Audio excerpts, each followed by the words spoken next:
Hello and a happy Christmas to you from Esther at Stampin Star Creations, here with another global stamping video hop.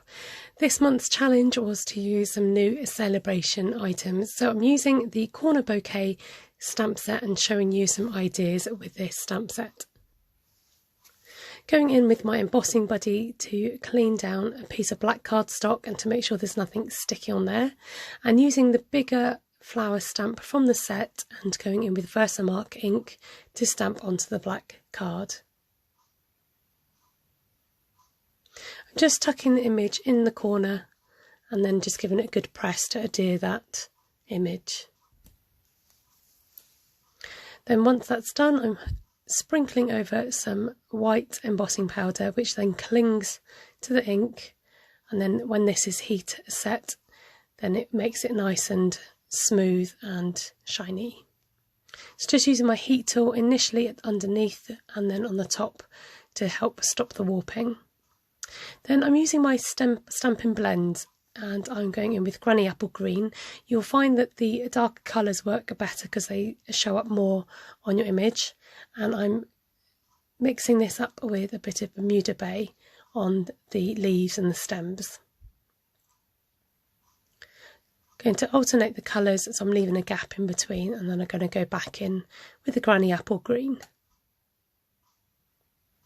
So this lays down onto that white embossing powder, and the colour stays on. This is an alcohol marker, so it dries quite quickly and it brings an extra kind of brightness to the colour.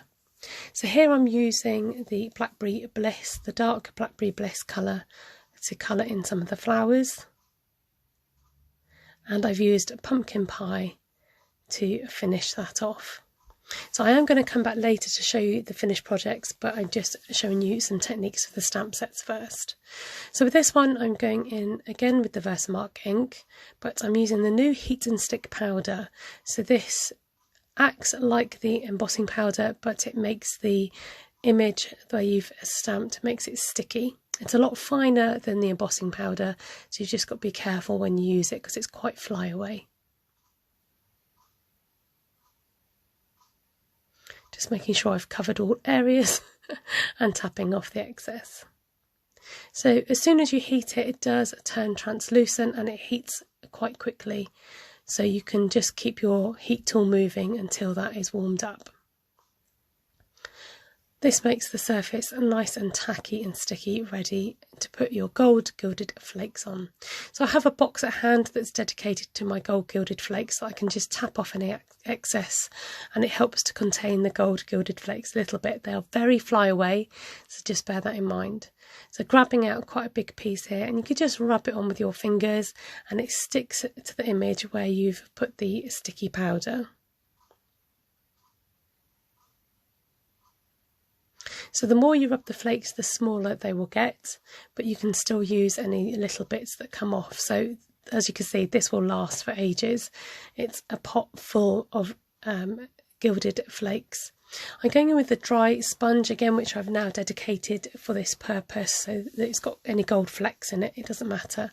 And this just rubs off any excess around the image and helps it to show up much clearer. I've kept this real time so you can see the process.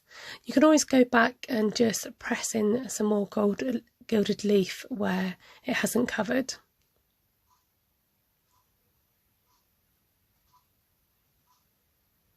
And that's how it's come out nice and shiny and this lovely gold foiling on it.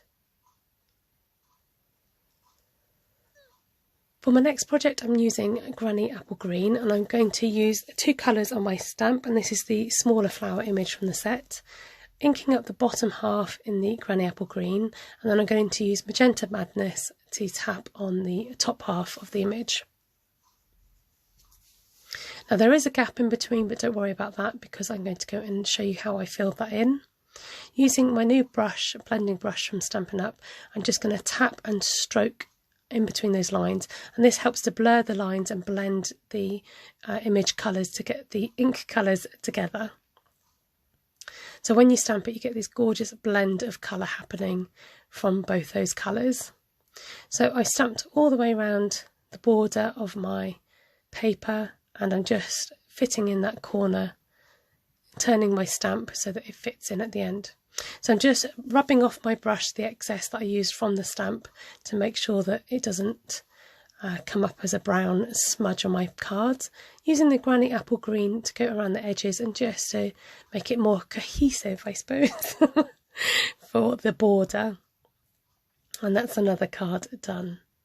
So for this final card, I wanted to show you something monochromatic, so I'm using Night of Navy and stamping the image fairly central onto my piece of Whisper White cardstock, and then you can just keep going around. I don't know why I did the diagonal image, but you can just move your stamp so that it fits on the corner, but for whatever reason I decided to do it like this. So the image fits together nicely and you get this lovely big bouquet of arrangement happening in the middle. Now after I finished this, I realised that it was off centre and it was a bit wonky, so in the end I decided to just fill in the edges and keep on stamping and adding that image to the corners of my card.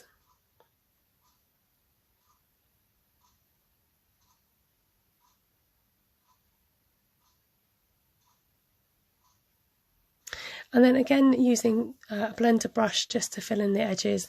This just helps to draw your eye to the centre and just seals off the edges and makes it look a bit better, in my opinion.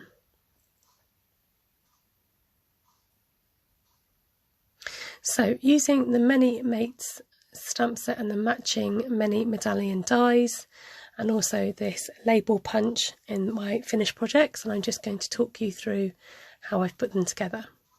So the first card I've just completed with the word thanks, kept it really simple and mounted it onto some Granny Apple Green and some white cardstock. And I just think this makes a cute little finished card and not much needed, nice and simple. This next card, again, I just added a border with Magenta Madness and used the stitch dies and cut down the black piece of paper to fit inside. And I've just got, very simply, "You're so nice."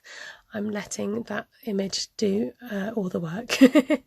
This next one I've kept bright and cheery with a happy birthday, and I've used my Stampin' Blends to colour in to give me an ombre effect and a die cut behind the wording, mounting that on Magenta Madness with a few of those lovely matching embellishments to finish it off.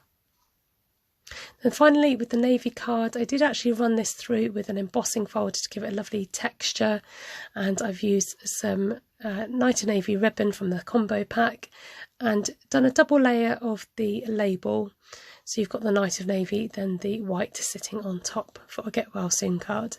So there's 4 ideas using the corner bouquet stamp set, which is available from Saleabration when you spend £45. And you can do that at my online shop at stampinstarcreations.co.uk from January. So please don't go looking there now, it won't be quite ready. Go ahead and hop along, and please do check out all the other designers to see what they've done for this month's theme. Thank you.